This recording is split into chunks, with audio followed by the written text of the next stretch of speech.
And we're live. Coffee and Yorkshire Gold. Big cup and hello. Welcome to a very special episode of the Gilmore Way Podcast. This week we have another special guest.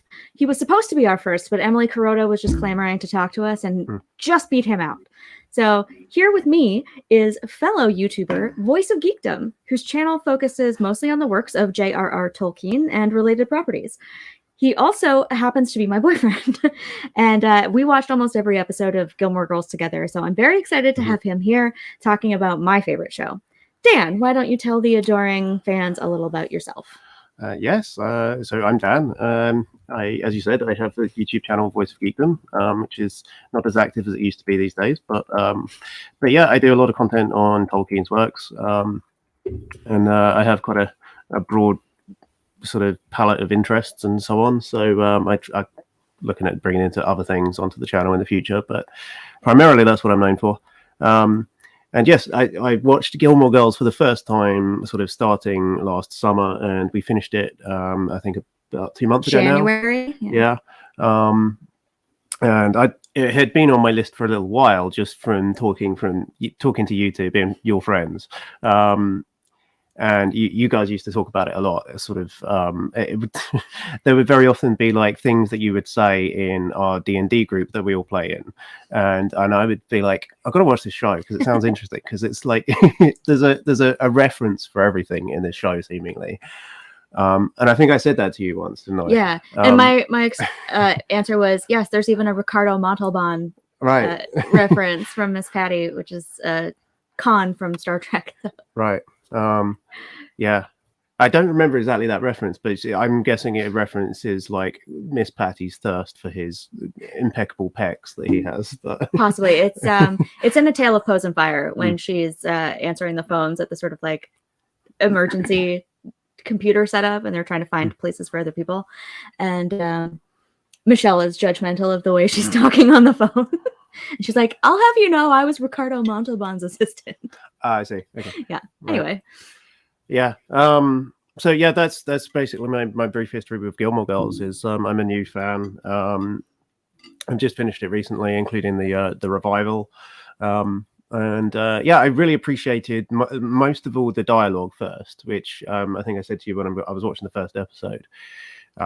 It's the first thing that really strikes you is like the kind of seemingly inane babble of the dialogue, but also like it's actually very clever once you dig into it, because it's full of pop culture references and also like high culture references as well. There's a lot of literature in there, and so it's very cleverly written in that way. Yeah,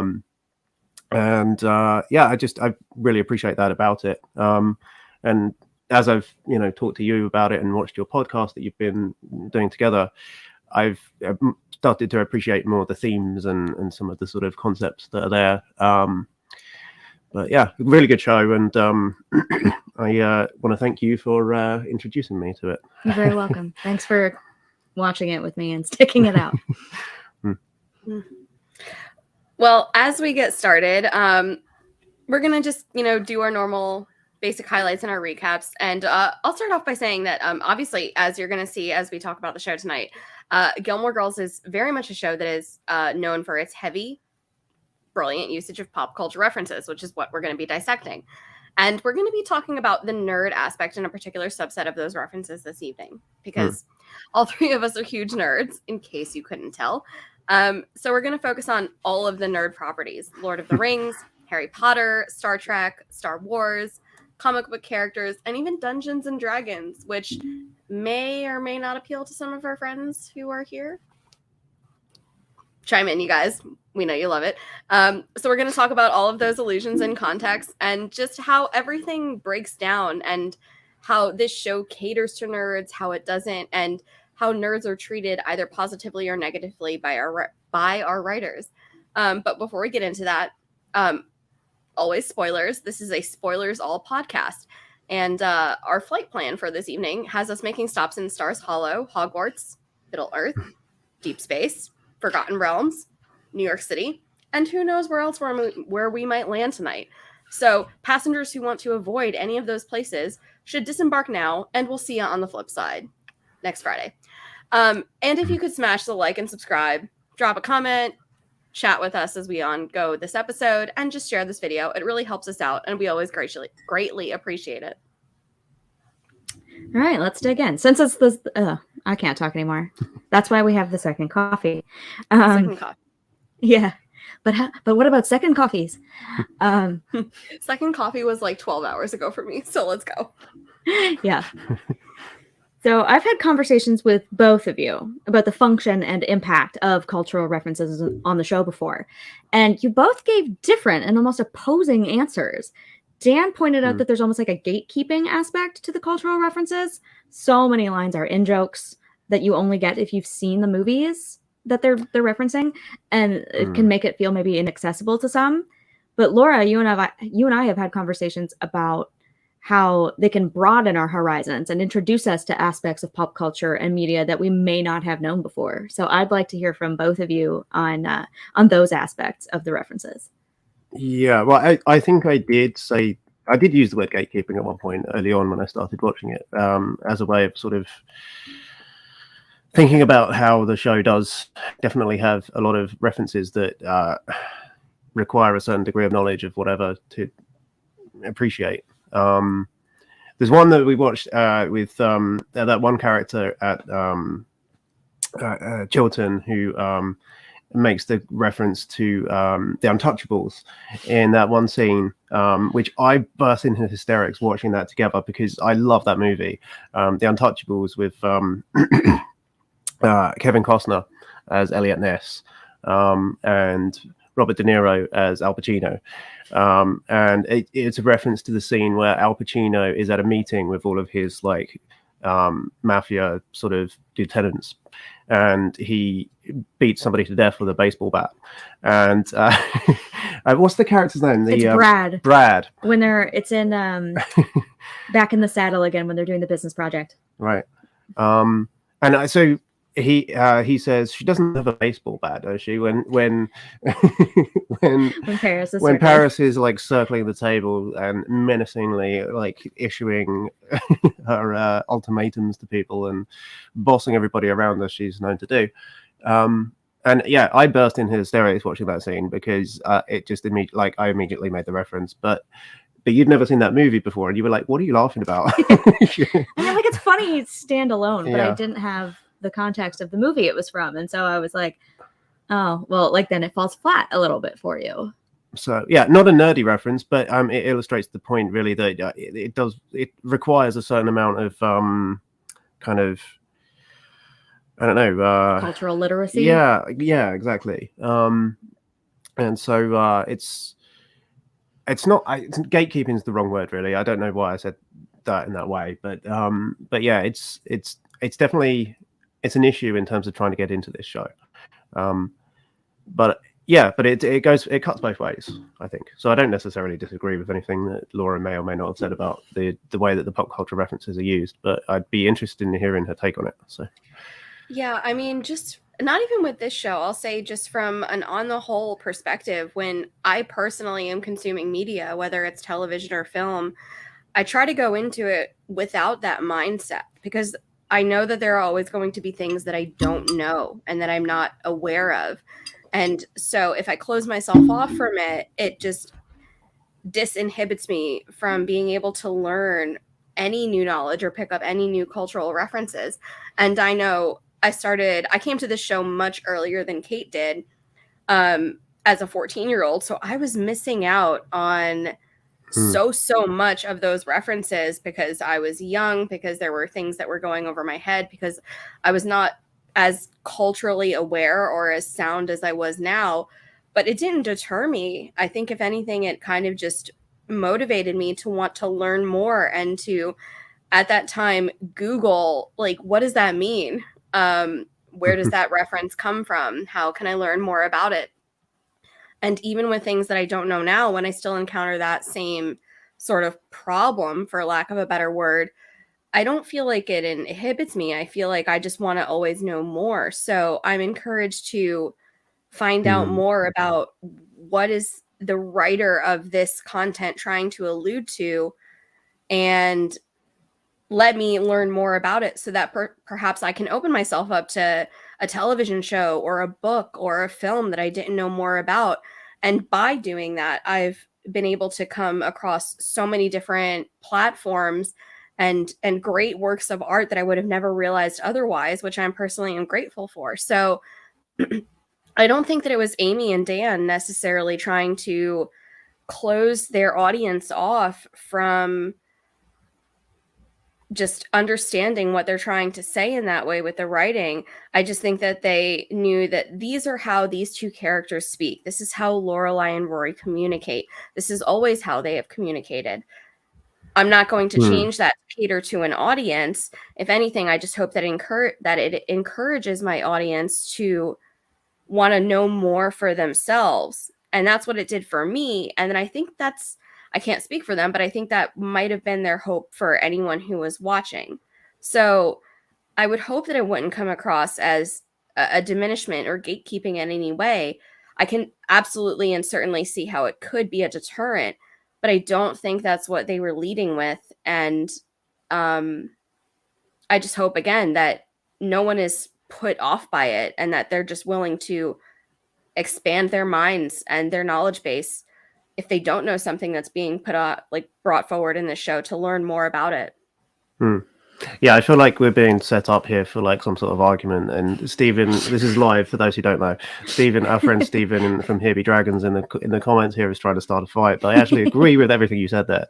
Yeah, I don't think either of you is right or wrong. I think I'm actually like kind of dead in the middle on it, because I have felt at times where I'm like, this is so opaque. I don't understand what's happening, and I need like a wide array of cultural knowledge that I just don't have to even be able to crack the layers of meaning. I mean, granted, I suppose you can get the surface meaning without that, but I found that as I've continued to watch over the years, and the more I've seen in the interim of other things, the more I've come to understand.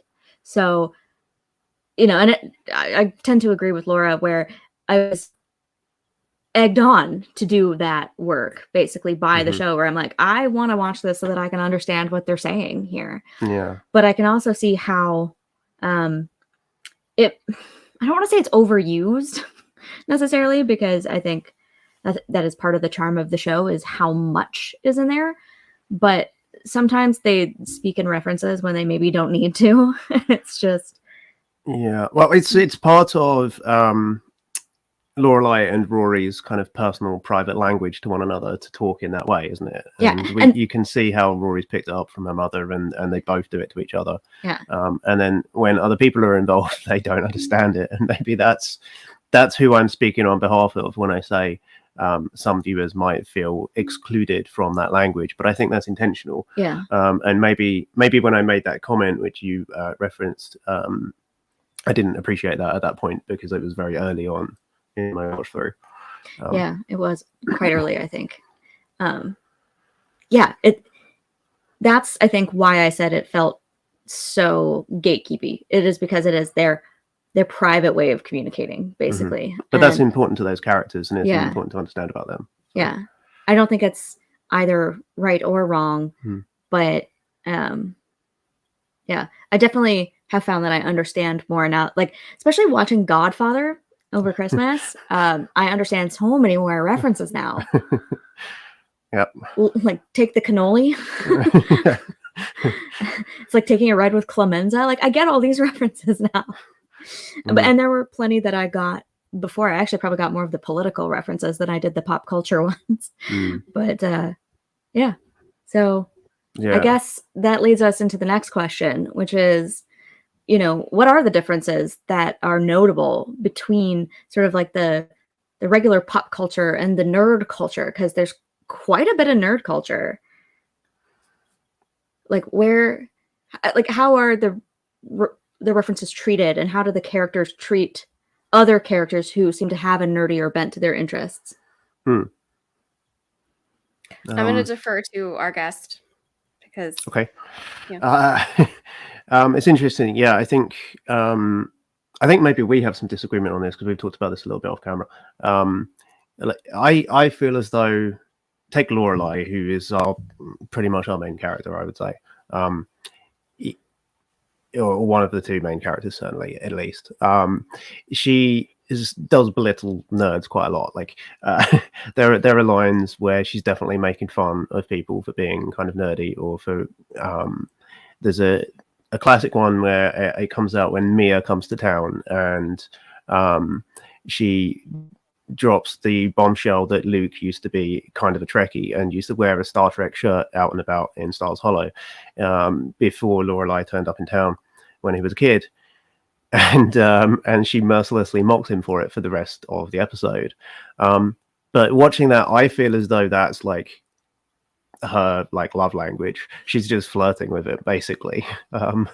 That's how I feel about it. I don't feel as though she's being mean to all nerds. And Lorelai is known to be mean to people from time to time. She's not always she's not always very charitable with people all of the time, let's say. But there's a ton in there that belies the fact that I think she's kind of nerdy herself in various ways. So there's a bit of that. And I guess there's times when we see certain subcultures show up and they are kind of used for laughs at times, like the Poe Society. And there's the obviously the Ren Fair stuff with TJ and Liz is kind of not mocked, but it's kind of played for laughs a little bit. Yeah, like Luke has to go to Lorelai and be like, you have to keep me from laughing here, right. you know. And so, yeah, there is some of that, but it's not particularly egregiously sort of offensive towards nerdier people, I don't think. So yeah, that's where I am on it, really. I don't think it glorifies it necessarily. It uses a lot of references to nerdy things. The two of the main nerdy things that show up, and this is part of the reason I'm even talking about this here, is that the two main things that I think they reference most often are probably Star Trek and The Lord of the Rings. And obviously, as I've said, I'm a Lord of the Rings YouTuber, and I've been reading Tolkien all my life. 30 years now. Exactly. And if to anyone who knows me off camera, I'm a very, very big Trekkie as well. So I always appreciated that about the show, and it gets the references right, and they're not really they're not necessarily making fun of Trekkies so much as I think when Lorelai does it, she's making fun of Luke in certain scenes, but I think it's more cutesy than anything. It's clear that she knows what she's talking about when she references it. You know, she's like, "Oh, I believe denying you're a Trekkie is a violation of the Prime Directive." And then this is also the episode where Jess draws the chalk outline on the sidewalk. Mm-hmm. And it's like, yeah, this town's too boring to work up a real murder. And then Rory goes to her and she's like, yeah, but you're one beam me up, Scotty reference away from being the victim of one. Like, they clearly understand what they're talking about. But the other thing that I find is they tend to reference TV and movies, not so much books. Like whenever they reference The Lord of the Rings, it's always the movies. Mm-hmm. Mm. Yeah, I mean, that's what people are more likely to get. I have no idea whether Amy Sherman Palladino has ever read the books, but it's clear that she's watched the movies many times.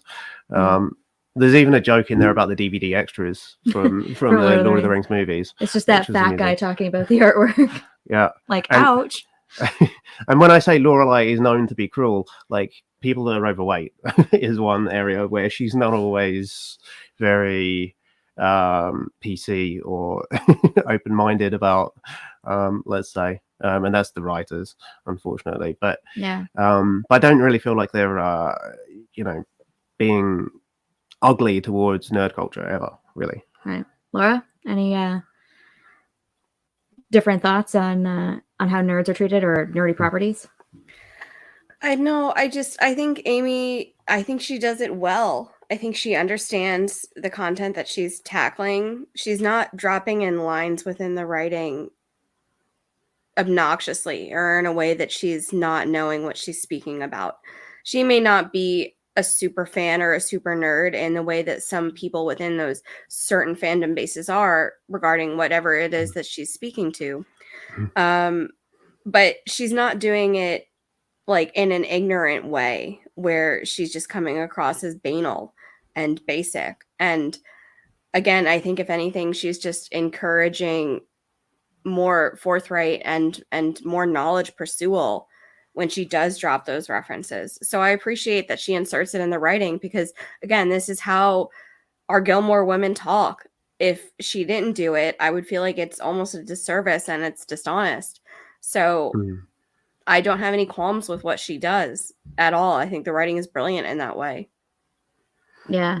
There are a few instances I can think of where it's sort of put down, maybe like when you go deeper or you do things that are, like you said, part of a different subculture. Like the one that stands out is in A Tisket a Tasket, when Patty gives out her photo and tries to get guys to bid on her basket, and she has Luke come in and save her.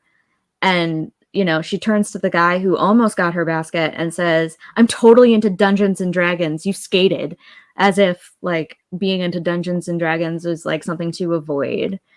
And so I'm like, you know, you get that superficial level of like, oh yeah, I went to see the Lord of the Rings movies because they're popular and like won all the Oscars, versus, you know, those like truly nerdy subcultures. And, you know, I will not accept making fun of D&D because, you know, we all love it. And it's a big part of like how we became better friends and how we became better friends and all of that, and how me and Steven became better friends, and Jolie and like people in the chat. So there were moments like that. And the other one that's coming to mind is Glenn in season 5, when Doyle was kind of like, you know, I was working my ass off basically at the Muncie Messenger, and you went from Boba Fett Symposium to Boba Fett Symposium, and got your story republished in the New York Times, I think. And, you know, it's clear that Doyle, maybe, I don't know if it was just pettiness or jealousy, but he sort of used Glenn's convention culture summer against him a little bit in that moment. And I mean, we know where it comes from emotionally, that he's sort of taking that dig, but the fact that he uses fandom community to do it, I'm like, okay, what's the actual message there? Are we actually poking fun at people who go to conventions? Because like Laura and I just got back from one, so if that's the case.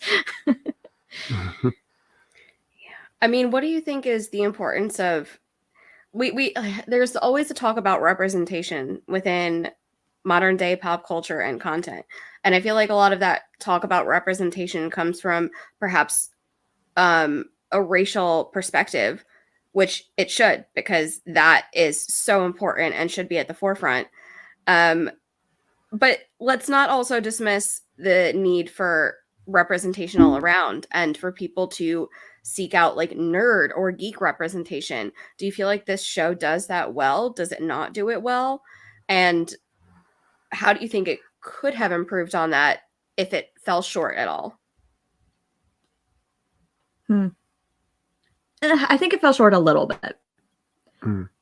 There's just enough like nerd sprinkled in for those of us who like actually get the references. Like, actually one that I caught when I was watching it with you that I never caught before, I misheard it the entire time, was in the Concert Interruptus episode, when they've got all the stuff in the house for the rummage sale. Right. And Rory comes down the stairs and she's like, God, the stuff is like tribbles. For those who don't know, tribbles are little furry creatures in a particular episode of Star Trek, the original series from the 60s.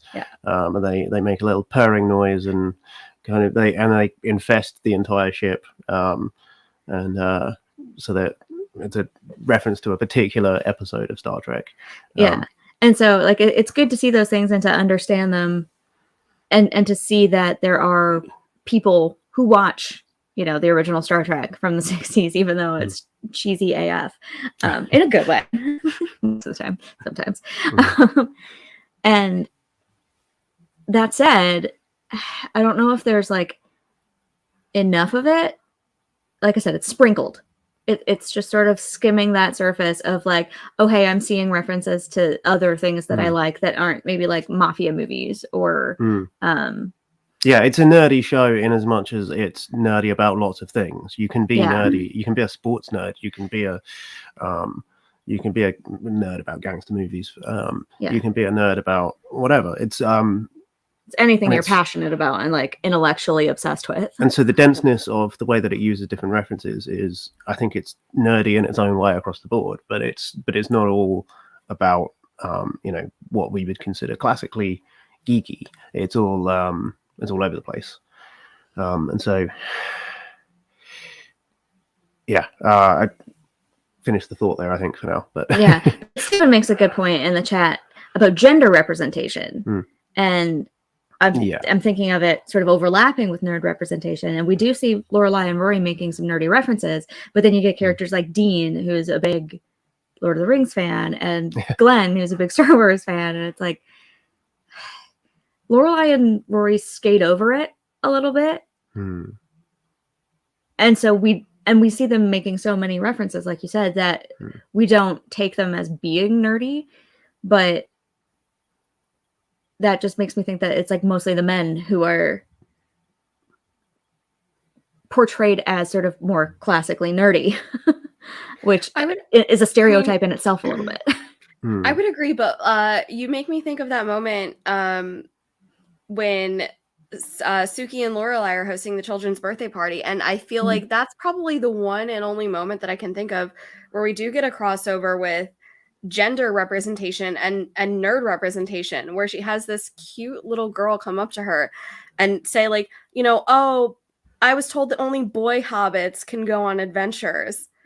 And Lorelai very quickly gets down on this girl's level, which I love.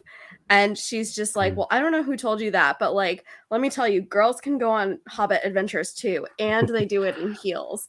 And the girl's just like so relieved. And she's like, okay, good. And you could tell she's about ready to go back and like fight that boy on what Lorelai just told her. So yes, I agree, Stephen, with your comment that racial and gender representation are so much more important. They're not on the same level as nerd representation. I agree with you wholly there, but there can be some crossover. And when we get it, I love how even minutely within a 30-second span, the show had that one scene that broached it really well in that way and just nailed it. Yeah, because like the boys wanted to play with swords, and they were the ones who were sort of the dwarves and the hobbits doing masculine, adventuresome things, whereas the girls were all like the pretty little elves.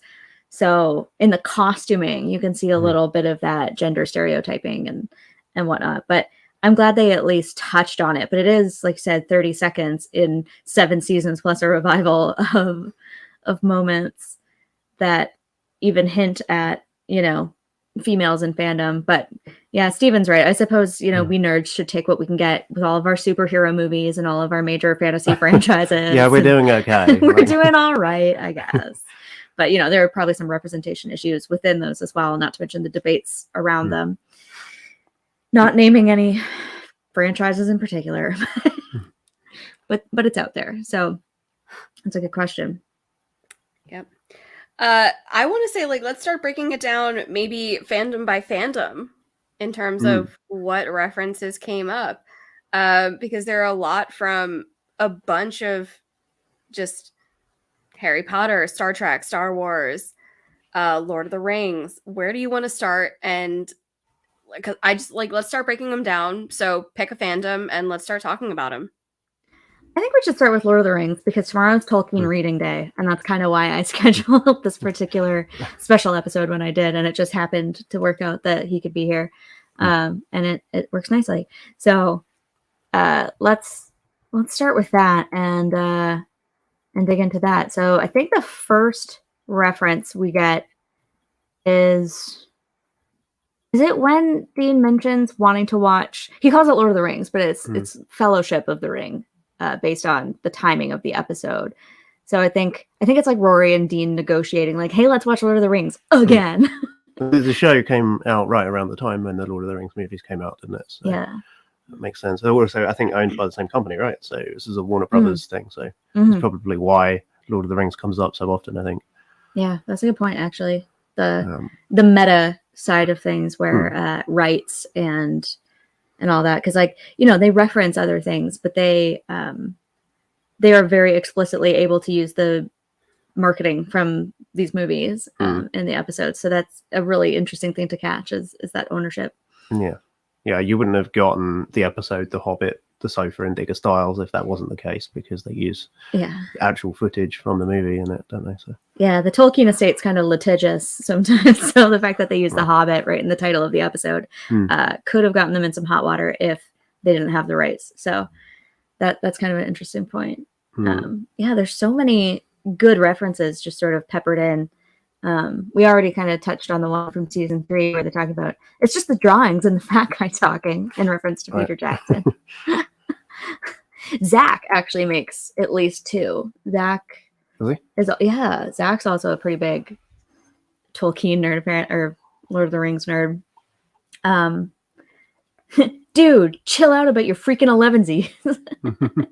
And after Lorelai and Luke break up and Luke is sort of going on a tear in the diner, and Zach says his eyes are red like the fires of Mordor. Yeah, I like that one. Yeah. Wore my Mordor t-shirt today too. Mordor fun run. One does not simply walk. So, yeah. 2 of Sasha's dogs are named Frodo and Legolas. And obviously we have The Hobbit, The Sofa, and Digger Styles, which is one of my favorite episodes on the whole. It was the first episode that I watched when I started my watch through. Yeah, I used it to reel them in. Yeah. So yeah, it worked. Yeah, and then I started from the beginning after that. So yeah. I didn't understand anything when I watched that first episode, but it helped.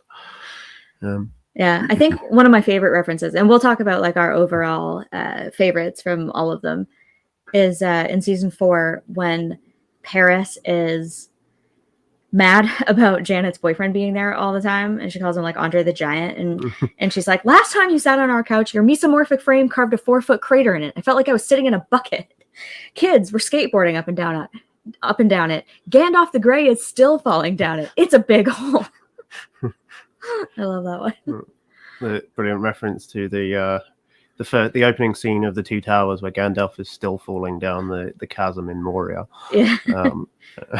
Yeah. Which is a classic cinema movie moment. So yeah. And then he comes back as Gandalf the White. Spoilers. Gandalf lives.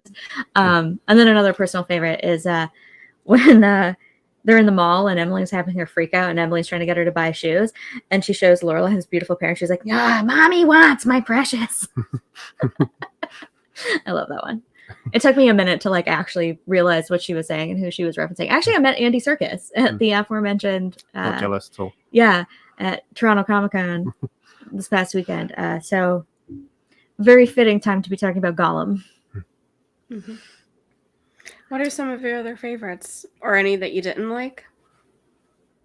I'm a little confused by the one where Lorelai is on a date. I think it's their first date with Luke, and he takes her to a bar that he clearly frequents often. Sniffy's Tavern. Right. Yeah. He knows the owners. And Lorelai says, "It's a very prancing pony," and I was like, "Is it?" Like, I don't see any correlation other than it's older, I suppose, but it doesn't really like strike me as very prancing pony.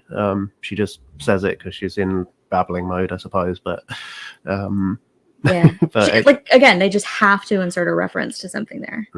And there's one I forgot that I haven't mentioned in the revival when they're looking at the giant painting of Richard, and Lorelai's like, "A portrait so big Peter Jackson could hang it at the Argonauts. Wizard, you shall not pass." Love that one. Mm-hmm.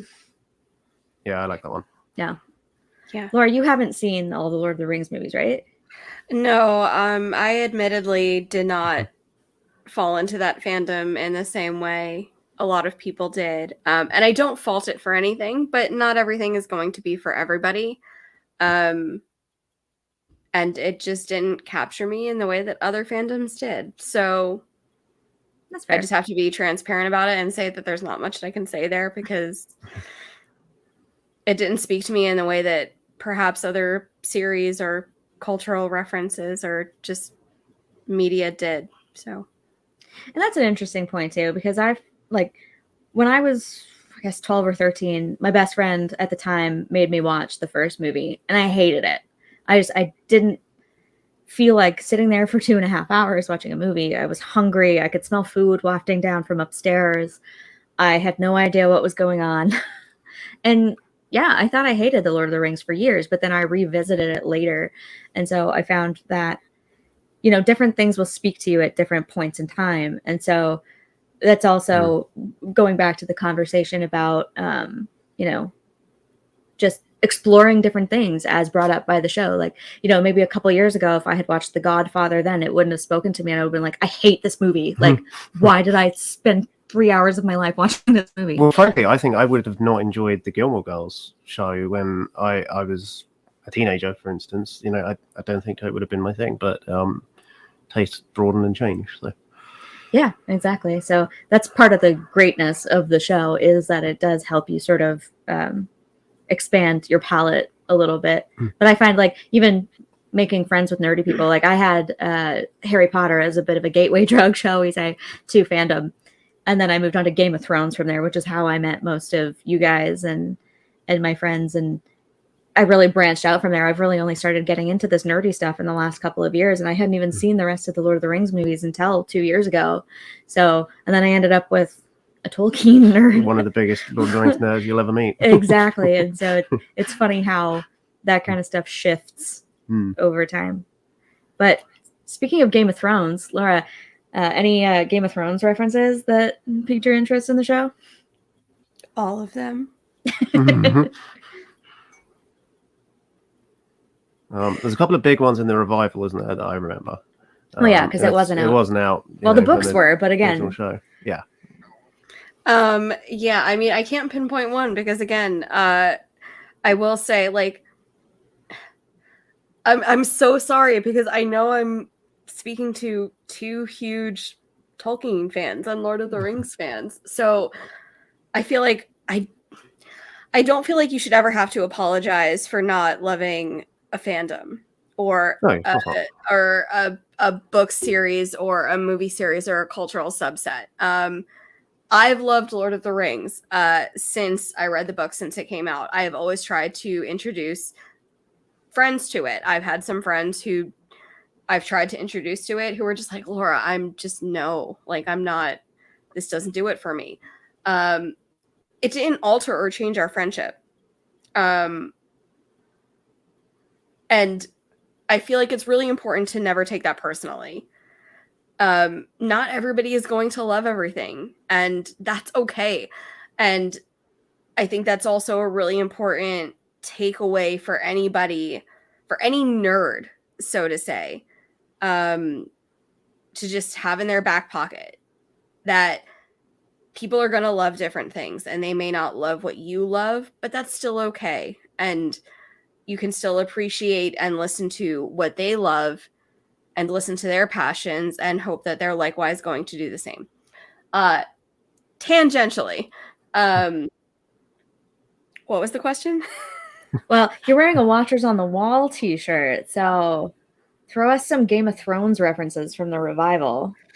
I mean, again, all of them. Just all of them. I can't even pick a favorite because it's just so hard to do so. Then list them off. All I can say is that, like, I really appreciate what Amy and Dan were doing in terms of trying to just elicit, I don't know, a better fan base. Like, don't ask me to name them because, again, I'm just going to tell you all of them. I can't pick just one. There are only like 3, so just list them all. Yeah. I will say, like, my brain is also admittedly floating back to the Godfather references, which I love even more so than the Game of Thrones references. Sit in the back corner of the diner because you're more likely to get whacked with a cannoli because, you know, take the gun, leave the cannoli. Oh, you really are my daughter. That's coming to the forefront more. Like, those Godfather references are coming to the forefront more to me than Games of Thrones are right now. You know, oh, like, you know, is the book gone? Like, oh yeah, like the Dean book is gone. Like, it sleeps with the fishes. there were like 3 or 4 Clemenza references. Mm. Yeah. Yeah. Yeah. So again, like my brain is not firing on all cylinders right now. But I love the Godfather references, I think, the most. And they probably even speak to me more than the Game of Thrones references, which is why I'm just flashing back to those right now as something I love even more. Despite the shirt that I'm wearing, because I don't have a Godfather shirt on hand. Fair enough. We were just watching Fight Face earlier. The one where TJ sledgehammers the hole in Lorelai's bedroom.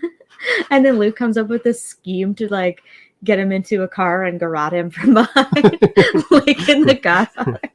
And he references like Michael and that no good brother-in-law. Yep. I still haven't seen Godfather 2, which I'm assuming is That's when that Godfather happens. 2, Yeah. So well, it doesn't get garroted, but yeah. Yeah. The second one holds up. Yeah. Third, We need to watch that this trip, I think. The third Godfather,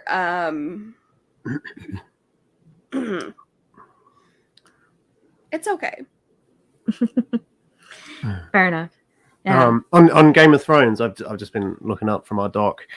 There's a reference that's made to Taylor's Little Birds, like yes, Varys. Varys, yeah. Yeah. Which is a good one. And then when they're in the musical, which is, not the best, or no, I guess it is the town meeting before the musical when they announce it. And Taylor points to Nat, who did the music for the musical. And Rory looks over and she's like, whoa, get that guy a crystal sword. He's a White Walker.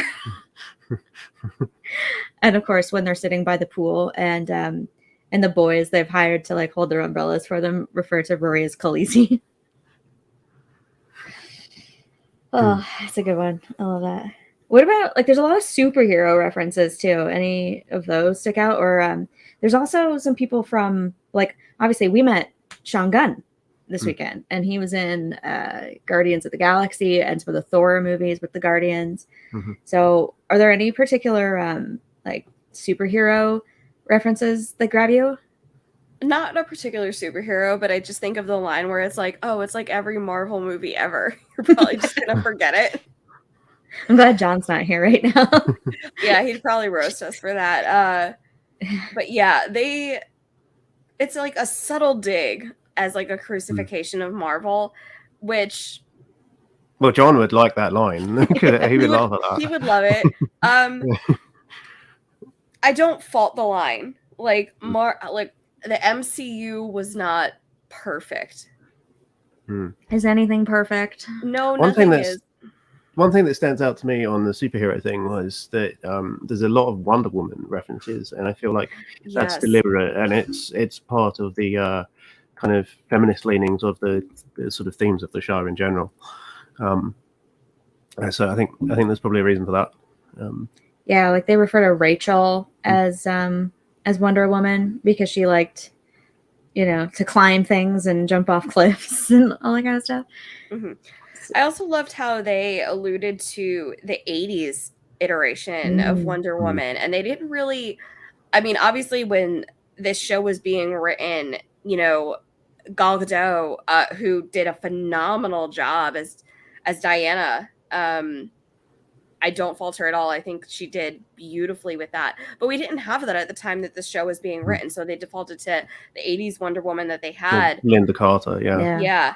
But I loved those references too, and the nods to the lasso and the outfits and the costuming.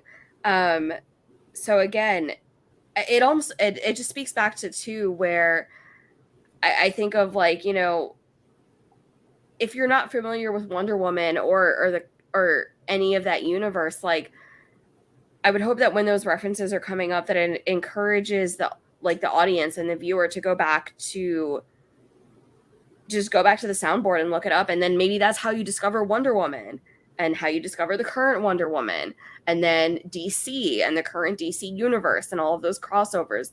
There's so much that even subtle writing can do to bring an individual into a fandom base. So I just love what Gigi does in that moment when they throw in those subtle nods to superheroes in that way. Yeah. And I love that, if that does in fact happen and people discover it that way, that, perhaps by the time that happens, we'll be living in James Gunn's DC EU and it'll come full circle right back to Kirk, the Gunn brothers and all of that. Which can I ask you, like, what's next for Sean Gunn in the MCU or in the DC unit? Can you talk about anything at all? That's an inside joke to Comic-Con where everybody in Sean Gunn's panel was just trying to get him to break his NDAs. They just kept asking him questions he legally could not answer, which, happens, but they warn you against it, and yet people just kept on doing it. Bad fandom panel Comic-Con etiquette there. I can't. We talked about this, and I'm not going to tangentialize us on it, but if you are attending a convention and if you are in a panel and you are asking a question, there is con etiquette. Ask an appropriate question. Ask something that your panelist can answer. Don't ask them something that's going to lock them up or something that's just going to make them uncomfortable. Thank you and good night. Yeah. And I will step off my soapbox. Yes, one question. Or maybe an easy two-parter. Maybe. But there's this one guy who came up and he's like, okay, so I have 3 questions for you. And they're like, no. But that actually kind of brings me to an interesting side tangent real quick. We met Sean Gunn and Scott Patterson at a Comic-Con. And Olivia Hack does a lot of Comic-Cons as well, who played Tana, Lori's Yale roommate. I think Jared and Matt and Milo, they may have done, I think it's called like Epics and Chill, which is usually in, I'm going to say North Carolina.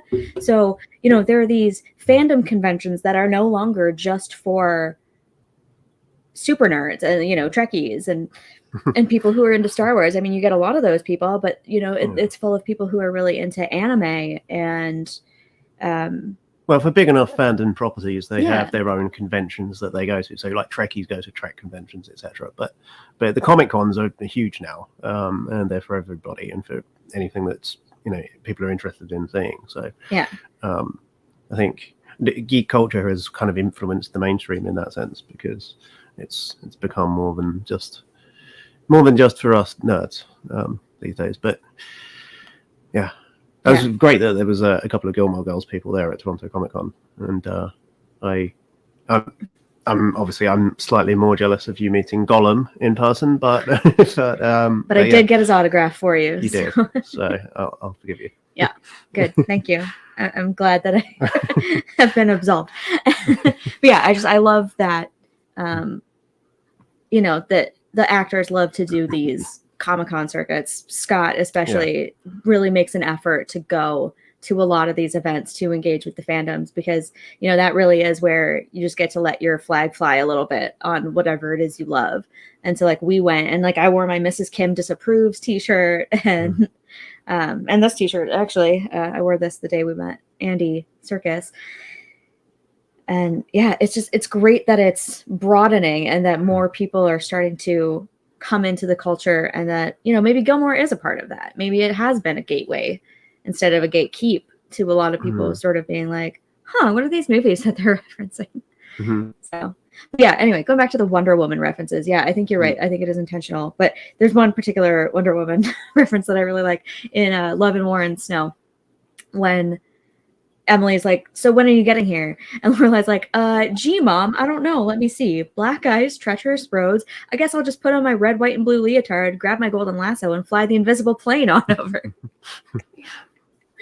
Just the way that she weaves that into her response to her mother on No Notice is masterful.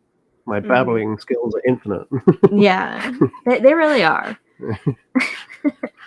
Yeah.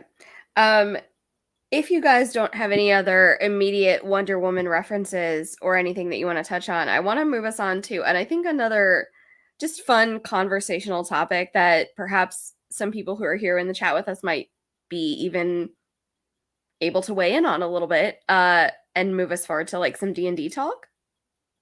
We haven't even talked sci-fi yet, though. Yeah, there's a lot of sci-fi references. We should maybe touch on Star Wars as well a little bit. We've kind of done Trek a little bit. But yeah, there are so many Trek references that, even yeah, Rory, it's one of the biggest ones that it comes back again and again. Yeah, sorry for jumping all over the place, especially me, but I do like legitimately have just like a list of quotes in a document here that I'm looking at. I'm like, oh, this one. So if it seems like I'm just reading off a list just because I am, but I also really love when Jess and Rory first get together, and she references Star Trek when she's like, "Are you going to smoke that or mind meld with it?" Obviously a Vulcan reference, and yeah, we've hardly touched on Star Trek, Star Wars, and there's also some like various sci-fi references. There's also what is it? Twilight Zone comes up quite a bit as well. Like the Love Rocket is a huge plot point, and it's based on a Twilight Zone episode.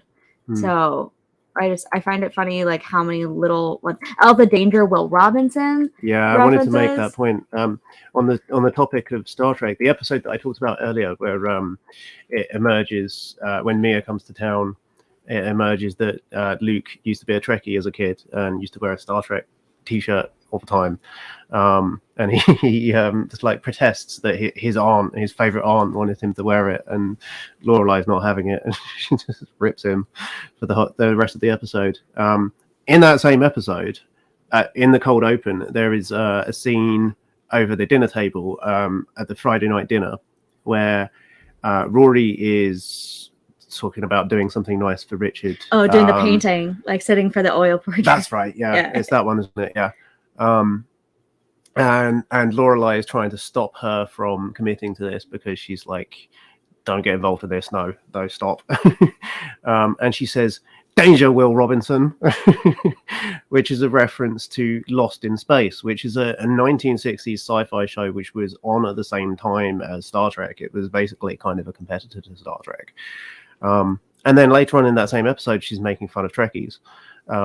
And so it goes to my argument that really she is kind of nerdy and maybe slightly in denial about it, but kind of nerdy.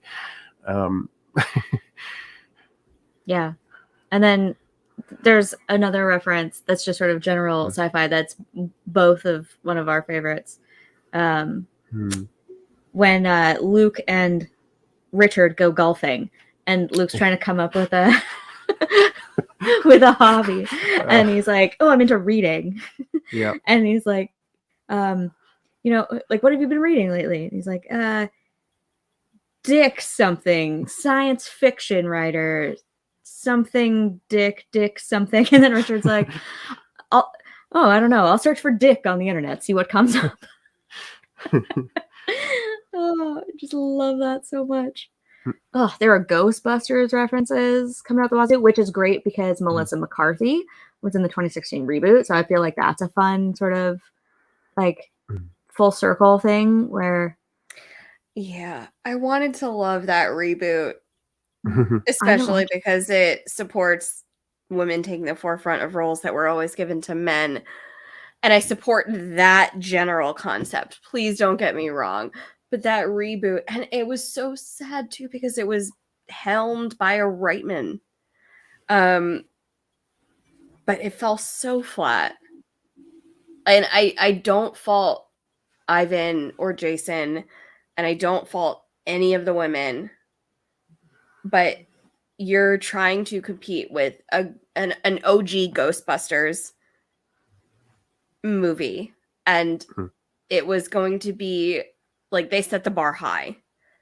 They set the bar real high, and I didn't expect the bar would have been very high even if they were playing. I didn't expect them to. I didn't expect them to meet it or necessarily. Like, first off, they were never. I don't even think I ever expected them to cross it or just meet it, but like come close. But I feel like the writing on that film was so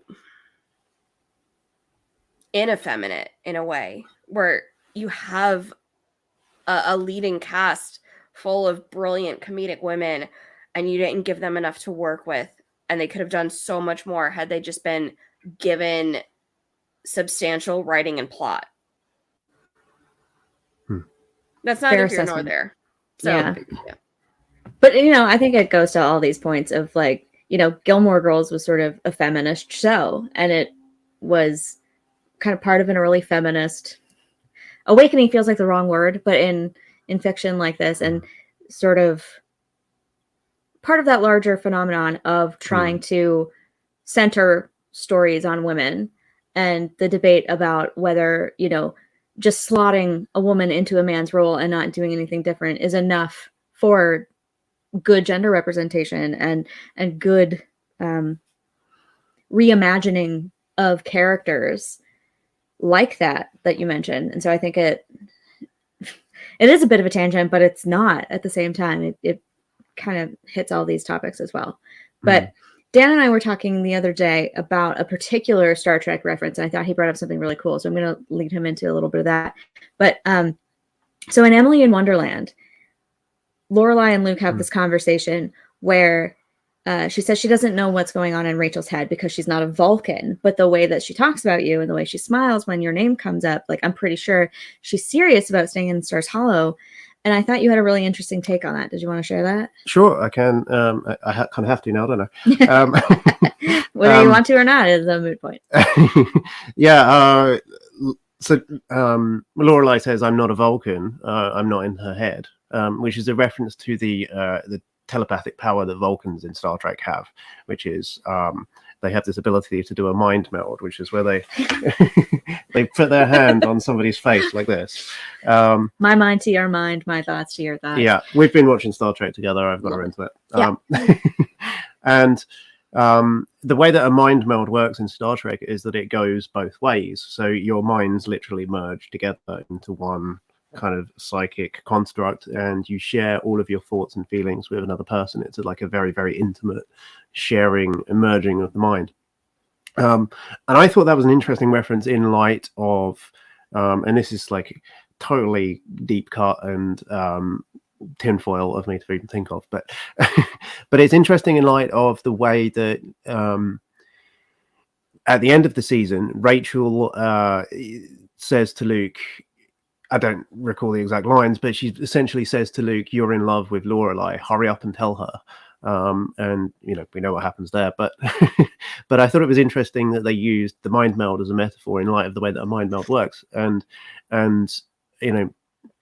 Lorelai says in this line, she says, "I don't know what's going on in her head, but I'm pretty sure she's serious about staying in Stars Hollow this time." And I believe she's right about that. But Luke is also in love with Lorelai and not being honest with himself about that. And so it's interesting that kind of mind meld, if you want to call it that, goes both ways, just as it would in Star Trek. I don't know. It may not be something that the writers even thought about. It probably wasn't, but I just thought it was cool. Yeah, like you can kind of get what they're getting at, but when you think about it a little bit deeper, you're like, oh, that is kind of cool. These references can add layers like that, which I enjoy. Yeah, okay. Star Wars. Let's move on to Star Wars. Because this is one of my favorites, and we watched this earlier. Yeah. So we'll touch on one really fun rant first, and then I want to move on to something else, and you will... One last Star Trek. Sorry, I have to. I love it's The Ungraduate when Lorelai has to sort of like be in a bunch of places at once, and they're in the middle of the renovation, and she's going to stay with Luke because they have to shut up her daughter, and she's like, "I'll get my own stuff. Now I just have to figure out what to do with Paul Anka.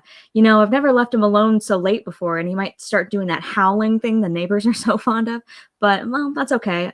I guess I could just leave him here and I can come back and get him after work, which will be 2, 3, 4 in the morning. Boy, late. Or I could drop him off at a kennel for a few hours. I know there's a good one in Woodbridge, 20 miles away. Of course, I'd have to leave now and pick up some dilithium crystals on the way to fix the warp drive in my Jeep so that I could drive there and back in time to meet the wedding party back at the end. But that's doable." And she's, she keeps going, and she's like, "How long do I have to do this?" And he's like, "I just wanted to see how long you go. Well, my babbling capabilities are infinite. I'll take the dog home with me." And points for the dilithium crystal reference. Well, when you sleep with geeks. So there's that one. And then completely relatable for us, isn't it? Yeah. And then in Fight Face is the one that you're talking about. Okay, so moving on to Star Wars now, finally. Sorry. I have a little ADHD and I'm running on coffee. So take us into the high ground rant, shall we call it? Okay, yeah, let's do this one. So Lorelai says, "Coffee, please." And Luke goes behind the counter in the diner to get coffee. Lorelai sits on a stool, and Luke says, he launches into a rant about Revenge of the Sith. He says, but what gives one Jedi Knight the edge over the other, huh? The ultimate advantage? They stand on a mound of dirt and declare, you can't win. I've got the high ground. He's 4 feet up a little slope, and that wipes out all the other guys' powers to fly, jump around, move things with his brain, use his flashlight thingy. Yeah, we love that one. Yeah, Luke, clearly a Trekkie, not a Star Wars fan. Never heard of a lightsaber. Yeah, and then Lorelai suggests he goes on a website to rant about this. Mm-hmm. There are thousands, no, millions of your kind out there debating all the minutiae of not just this Star Wars movie, but every Star Wars movie. Yeah. And that's something that we've done with our friends have done on their own channels. Mm-hmm. Here Be Dragons in the chat has done some Star Wars on his channel for sure. So it's it's a big one for us. But Luke goes on, all the other guy has to do is scurry onto land, run up a hill a bit, and then he has the high ground. I mean, they can fly jet pods, but they can't scurry. Okay, we'll stop quoting about the lightsaber things now. Laura, I want your take on... one more thing, because in the same episode, what makes this joke really brilliant is the fact that they bring it back at the end of the episode as well, because that's the one where TJ smashes the hole in Lorelai's house, and and then Luke has to go and get an architect to make a plan to rebuild it all and everything. And then they're having an argument about something to do with Rory, which is not related to the joke, but but then Lorelai says something like, what gives you the right to tell me so and so and so? And he says, but I have the high ground, because he's literally standing on top of her house. Yeah. And I love that they brought that back at the end of the episode. Again, with how the references are actually used in the show to prove a point, or to say something deeper or bigger, or yeah, I love that. It was a good setup and a good payoff, that joke. Yeah. All right. But yeah. Laura, I want your thoughts on the Wookiee. You are not the father? Well, no. Thanks, Maury Povich. Yeah. The fact that her only one night stand was with a guy in a Wookiee costume. Maybe Rory's a furry. Y'all got your quirks. As long as it's consensual and above board, cool, you do you. I say that loosely. Again, consent above board. Look, she had a night, an eventful night with a Wookiee. Her regrets are her own. She obviously had quite a few of them that she vocalized, but I thought that from a watcher's perspective, I'm just I probably shouldn't be finding amusement in this, but I am, because it's clever writing. It's writing that we should learn from, but speaking to a nerd standpoint, just you slept with a Wookiee. I just thought it was an interesting insert to what was a mediocre revival, perhaps.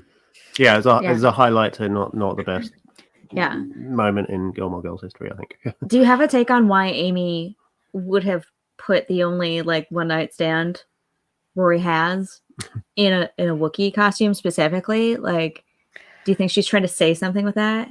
I don't think she's trying to say something from a nerd or a geek perspective. I just think she's trying more so to say something from a we all make bad choices sometimes perspective, and we make regrettable choices sometimes perspective. I don't know. In this case, Rory, it's kind of her MO to fuck. I think we're far enough in that YouTube won't flag that. Yeah, it's kind of her MO to mess up a little bit and do things that she shouldn't, and make poor choices. And I feel like it's par for the course for Rory to screw up in this way and sleep with somebody that she regrets and that she probably shouldn't. I don't even want to say that she shouldn't have, because she was in the moment and she was just doing her and living her life. And she had a boyfriend at the time. I think that's the only flag on the play. But other than that, like, yeah, we shouldn't shame her for, you know, a one-night stand. Yeah, nor should I think we should fault anybody, because everything's above board. We're good to go here. I think it was more just an illustration of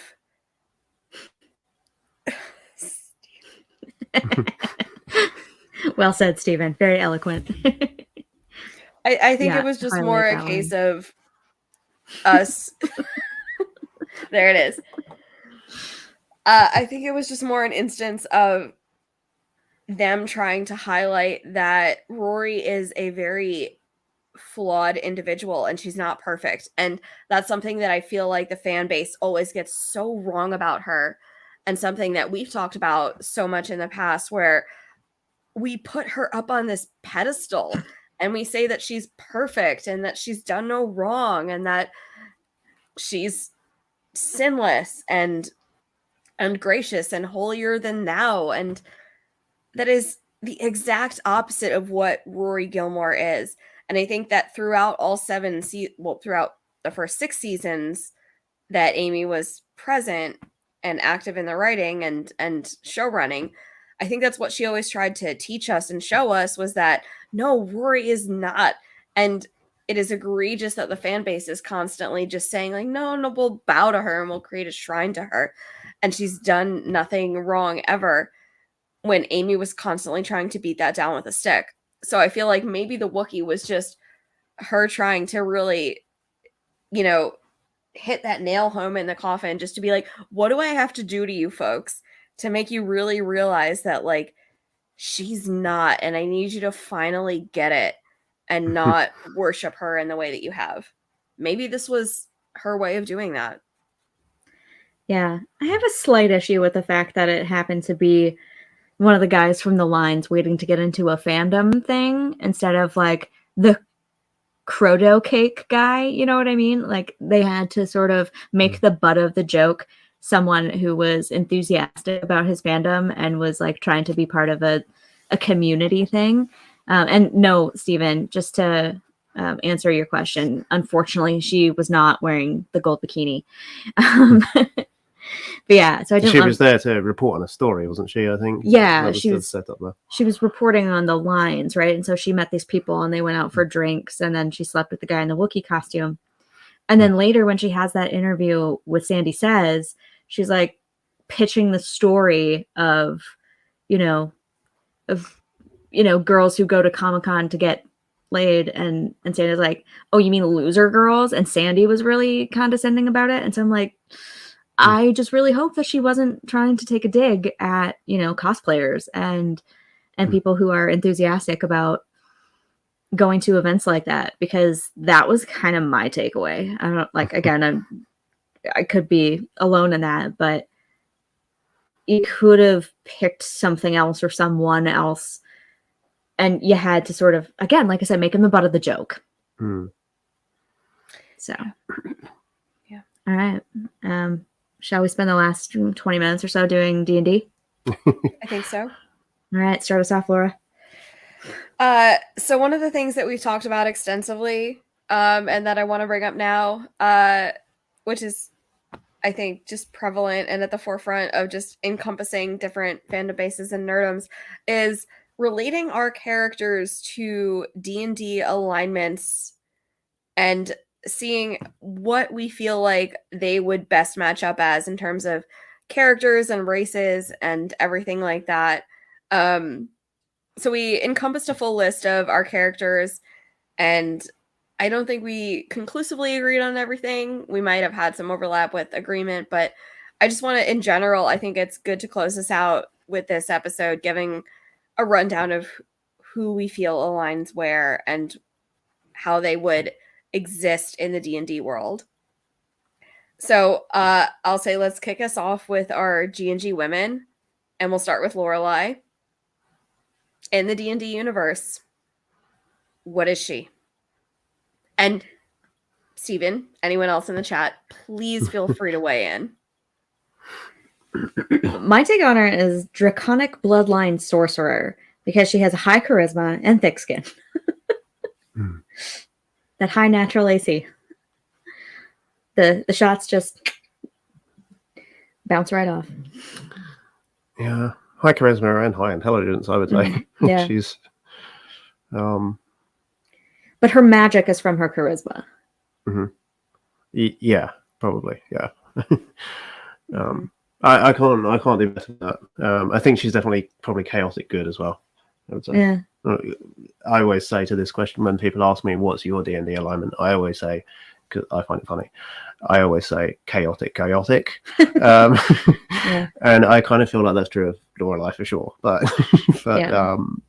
chaotic good, I would say. Do you have a different take, Laura? Chaotic, absolutely. Yeah, I'd say she's probably good. I don't think she falls as much into the new. I think Rory falls more into the neutral camp. Fair. What do you think is her class? Oh gosh. What is Rory's class?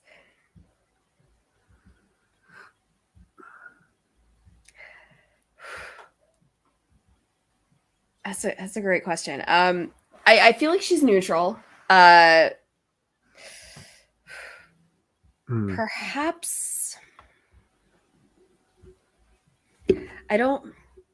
I almost want to say a bard just because I think that she's,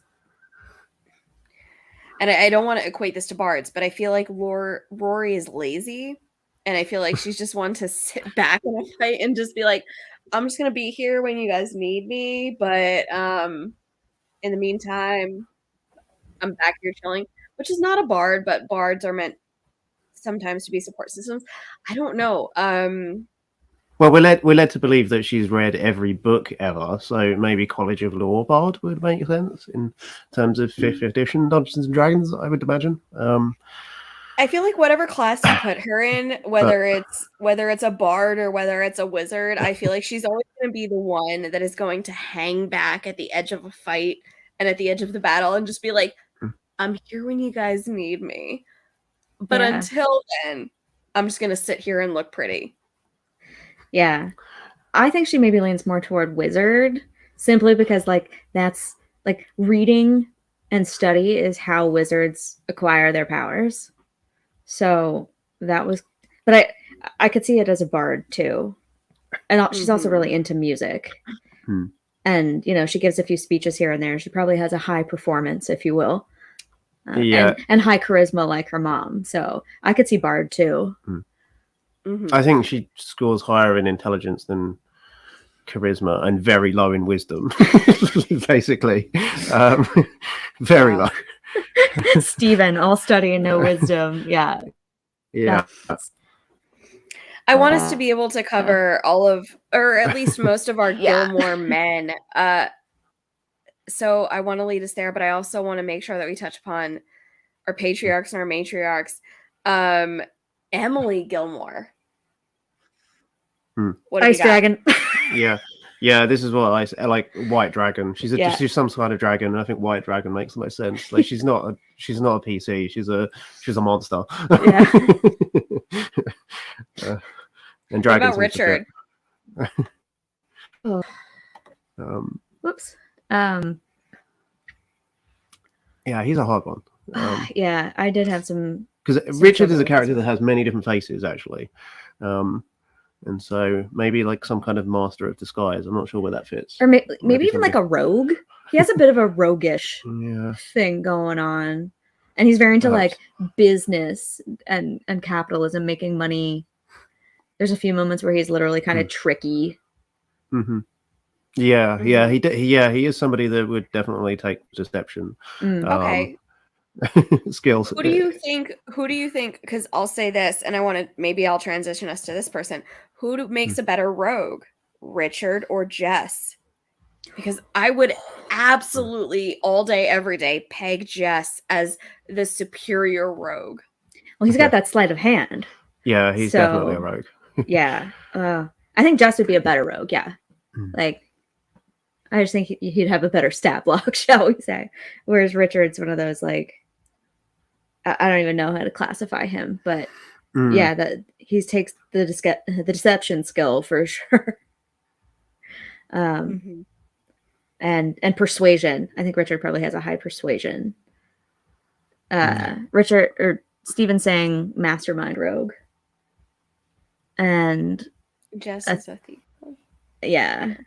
So yeah, Jess yes, he does steal a bracelet and then return it. Yeah. Nailed it. Called it, Stephen. And you haven't even finished watching this show. Good job, sir. What about Luke? Fighter? In the doc, and we talked about this, barbarian, because he's very angry a lot. Like, he's an angry character. He would like to rage. He could. He raged on that one guy's car who, like, cheated on him with, like, who was that character? With Nicole. Yeah. He gets arrested. Like, he's a barbarian for me. Maybe a fighter, but that was my first thought. And then you mentioned barbarian. I was like, oh yeah, like the rage certainly comes out. Either way, he's like a melee combatant of some sort. Yeah, I don't.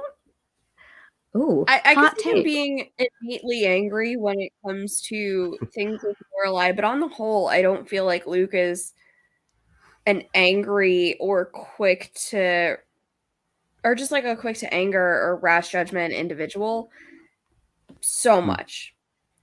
I feel like he's very much a defensive character, and he will protect what is important to him and what he believes is under his protection and what is his, so to say, for lack of a better way of putting. But Luke, I don't know if I would see him raging. I just thought of an alternative for Luke as well, and this is a little bit of a hot take. I hadn't thought about this before, but what about Artificer? Because he's building things all the time, and he makes a flipping hooker at one point. How about that? That could kind of work. Yeah, pretty. He likes to tinker. Yeah. I feel like I brought up Paladin as well, so Stephen may have hit on a vein there. Just sort of the righteousness and the protective element for sure. Yeah. So this is a complete departure, like character-wise. But now that you say Paladin, I want to get more into like the religious subsect of D&D characters. Let's talk about Mrs. Kim, because I believe she is like the holiest of like just cleric all day, every day. Like, will just besmirch you. And probably, like, if there's ever a person that could send you straight to hell without being like a demonic or a godly presence, it's probably her. Well, she's like the classical paladin. Like, when paladins first came in I think AD&D, they were like, you had to be lawful good to play a paladin. And nowadays, in 5th edition and stuff, they've stopped that, which I think is probably a good idea. But like, she's like the classical lawful good character who is a bit of a zealot. So I guess that's what I would say about that. So it could be a paladin, could be a cleric. Yeah, I had cleric pegged for her myself, but you make a good point. Speaking of the Kims, what about like Lane and Hep Alien? Bards? Yeah. I think it's pretty clear that that the band is bards.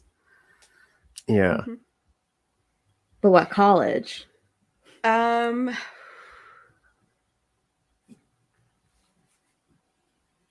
would say that Lane is probably, I feel like Zach and Brian are probably lore bards. And I feel like perhaps Gil and Lane fall into more valor. I feel like Perhaps. they take more of the forefront of decision making and forthrightness with what's best for the band. And I feel like Brian and Zach can kind of be more complacent with just being like, whatever you guys want. Gil is probably like College of Glamour, I would say. Yeah. Glamour was what came to mind for him, for me, because just the hair metal aspect of Sebastian Bach just gets me with that. And it makes me think of a bard.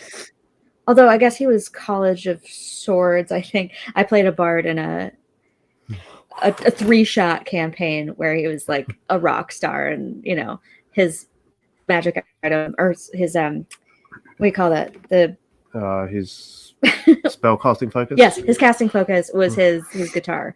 So it reminds me a lot of that. So. There might be some Gilmore Girls fans at this point being like, "What on earth are they talking about?" Yeah, we're mixing our worlds. We are a little. Yeah. We love these things dearly, and are trying to compare them to each other. Mm-hmm. What about Paris? That's a hard one. Yeah, I have a hard time with her. Barbarian? I mean, the anger again. Yeah. Like, she's another slightly angry character, but there's more to her than that. So I don't know. And she's also high intelligence. So yeah. Possibly a wizard of some sort. Barbarians aren't known for their high intelligence generally in D&D, but yeah, I mean they could do, but yeah.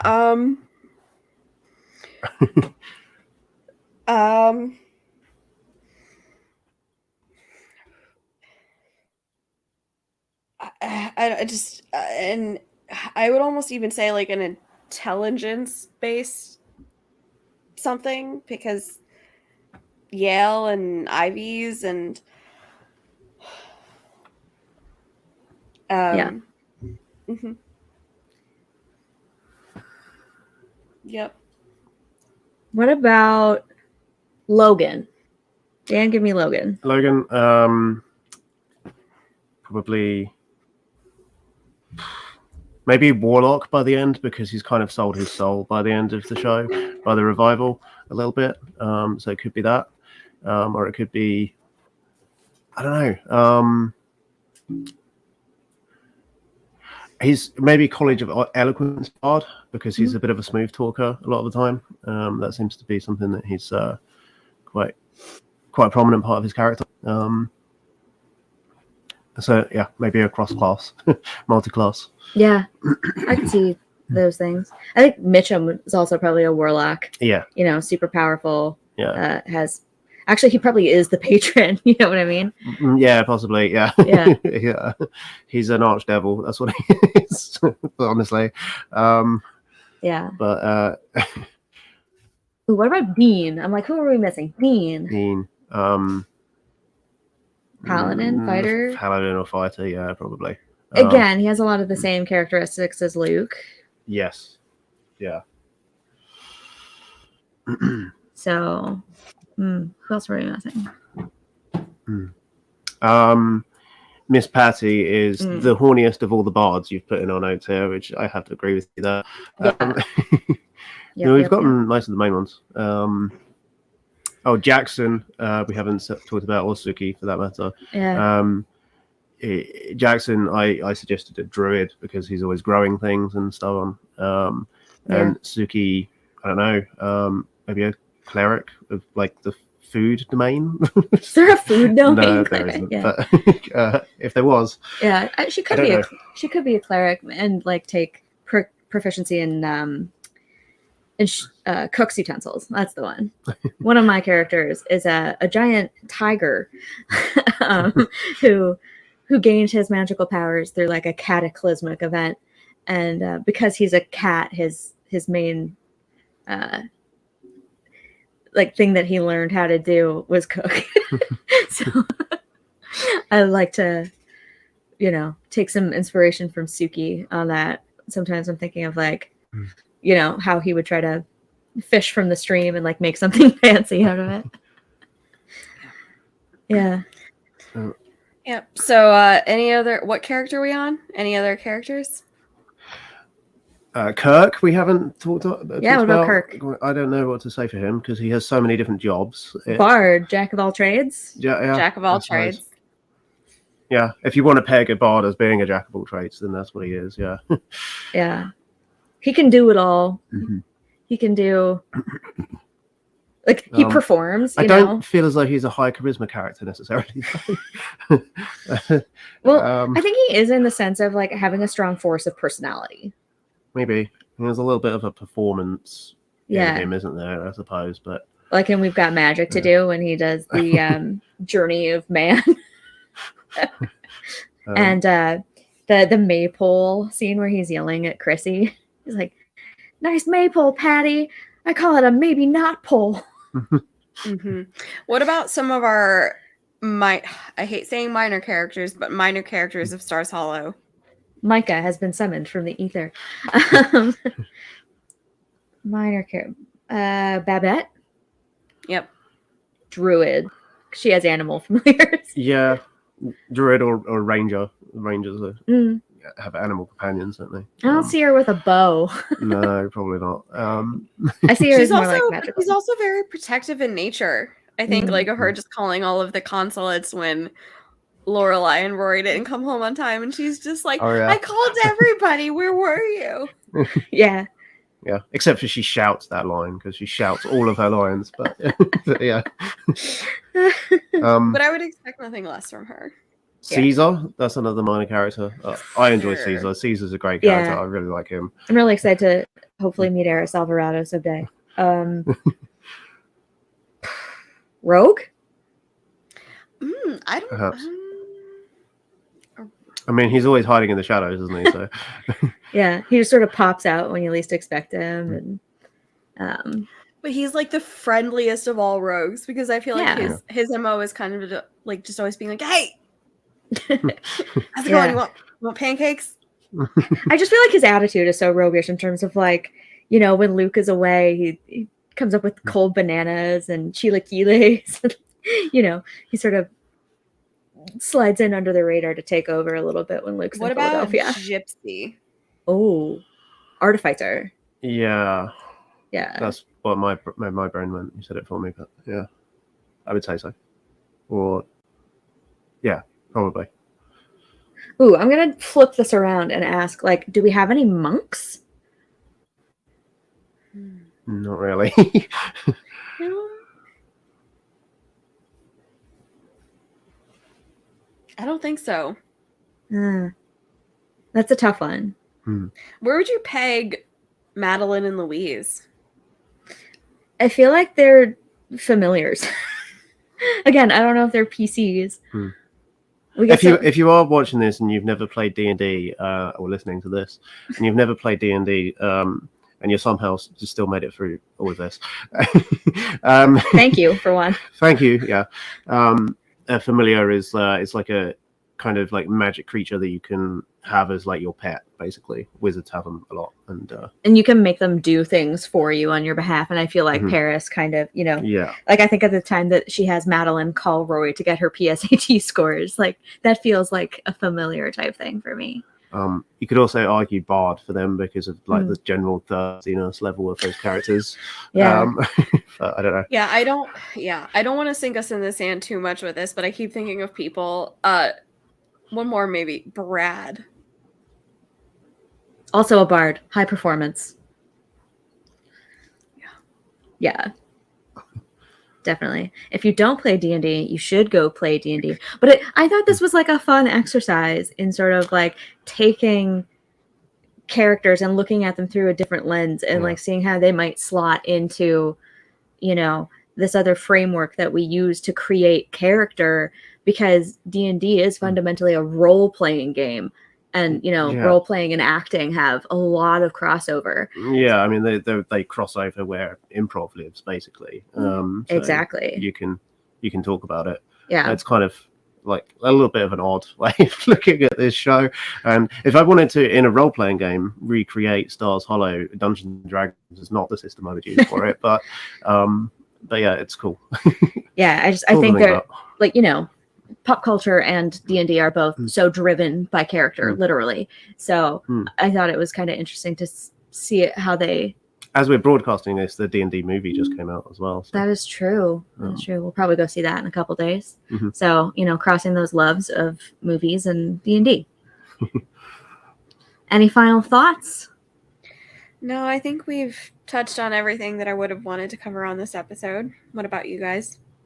I mean, again, like I said, I had a whole list of references, and I feel like we couldn't get to them all. Hopefully they'll come up again in recaps or whatever, and I'll list them as some of my favorite moments. But I just really love the nerdy references, especially in the show. I always kind of get an extra kick out of them, because circling back to our first question about the understanding of references, and it feels like an in-joke, and once you're in, and I feel like it's fun to understand what they're talking about, and it's fun to break down the deeper levels of these jokes and how brilliantly they're inserted into the writing. They could have had just a couple, but they really took them and ran with them, and it makes the writing all the richer for it. That's one of the first things that really struck me about the show was the references. Even as I said at the beginning, it was what piqued my interest about it even before we were dating, was just all the references that you guys would come out with, and that's what made it onto my list of possibly watch shows in the future. And then it jumped up the list when we started dating, but but it was just the references are really clever. They're well used, and it tells us things about the characters from time to time. I'll finish on one more reference actually, and then I'll stop talking. One of the references that I like, that's a Lord of the Rings reference, was Dean in the revival, in his scene in the revival where he shows up in Ducey's. He talks about how they used to watch the Lord of the Rings movies over and over again when they were teenagers, and and Rory talks about his Gollum impression, which I loved, because I do my Gollum impression and you hate it. I don't hate it. It's terrifying. You find it really creepy when I do my Gollum impression, and so I related to that because of our dynamic and stuff. But it tells you something about the characters. When you go back and rewatch scenes where they're having movie night together in the first 2 or 3 seasons, and you can kind of contextualize that again. So it was nice that they revisited that and added that wrinkle that it was Dean that wanted to watch the Lord of the Rings over and over again, and that may be the reason why why Lorelai in particular comes out with so many Lord of the Rings references. That's fun. That's a good point. I never really thought of her understanding of those movies being driven by him and his influence on movie night. They all watch movies together, don't they? That was the kind of their thing during that period of the show. So I like that reference coming up then kind of forces you to look at the context of that. But it's been a pleasure to be on your podcast and to be your second guest and first non-celebrity guest, I suppose. Thank you for having me on, and I look forward to being in the chat again next week and being a spectator. But yeah, of course. That being said, what do we have coming up next week that you will be in said chat for? Next week, we're talking about a big one, a foundational one. Money. It makes the world go round. It does, and it makes this show go round. So, the first episode is based on Lorelai needing money, and money comes up as a plot point and a bone of contention throughout the whole thing. So, again, we will not get to everything with that because it's such a massive topic, but we had a good time coming up with stuff to talk about for that one. So stay tuned for that. I think it's going to be an interesting conversation. So, yeah. Yep. I will also say too, just, prefacing what is coming up after that, Battle of the Boyfriends approaches. It is nigh on the horizon. And it gets spicy. Yeah. Gets contentious. We have a lot of thoughts. We have a lot to say. So we hope you'll come back for that as well. In the meantime, please keep checking out all of our past videos. Anything that you want to catch up on GG content-wise, we have a lot there for you to discover. And just please always do all of those YouTube-y things, like this video, subscribe to our channel. We appreciate all of that support. It really helps us out. And thank you again, Dan, for coming on and talking with us this week about nerd stuff. Obviously, with your channel, which everyone should go check out, Voice of Geekdom. You can find him on YouTube. You can find him on Twitter. We will link his accounts in the description below if we haven't already for this live stream. Go check out his content because he is knowledgeable and brilliant and smart as well. And if you're a Tolkien nerd, it's right up your alley. So if you've ever wondered what the Silmarillion is all about, this man knows. Yep, that's your person to go check out. But in the meantime, I will say that just again, thank you for being here. Again, any final thoughts? Any send-offs for us? No, thanks for showing up, agreeing to this. Yeah, as you were talking, I did have one thing, which was about the Battle of the Boyfriends, and it's something I wanted to share, which was that Kate's very much looking forward to the Battle of the Boyfriends episode, and she's actually been using me as somebody to practice with. So I've been forced to play devil's advocate and argue the opposite position in order to train her for this My training has been robust. And so I thought I'd share that with you and with the audience because it's funny. So what he's saying is show up in 2 weeks and 3 weeks time for that, because the argumentation from all sides is going to be impeccable. Yeah, I'm looking forward to watching that one. So. It's going to be very entertaining. But yeah, thank you for having me, and yeah, I'll close up. Yeah. Well, that being said, thank you again for joining us for this live stream. We may do more of them in the future, but we hope you had fun with what you saw now. And in the meantime, enjoy your weekend, and we will see you next Friday night for dinner. Bye. Bye.